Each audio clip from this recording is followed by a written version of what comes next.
Па здрава идва от майката Радка, за нейния син Митко Тигъра. Влизам в казиното, всички вече го познават, щом прекрачи той вратата. Машинките се притесняват. 5 евро да има в джоба, няма как да ги спаси. Пуска ги с вяра голяма, че джакпотът ще блести. Митко, Митко казинор, прави всичко шуш и шмор. 5 евро да има в джоба, ги оставя без умора. Като падне лоша серия, става малка истерия.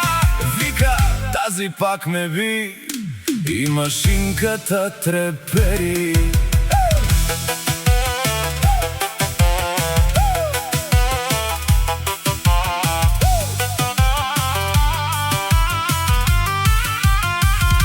Върти, върти до полунощ, гледа символи безброй.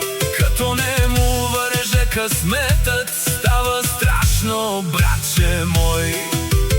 Удря масата с ръката, мръщи се с важен вид. Всички викат: спокойно, Митко.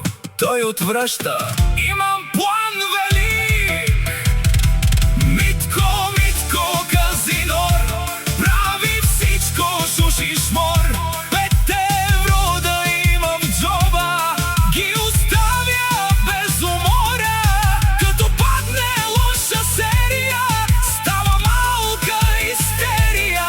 Всеки знае в казиното, Митко е легенда жива. Щом машинка блокира някой ден, всички шепнат с усмивка: дали пак не е бил Митко с неговата бурна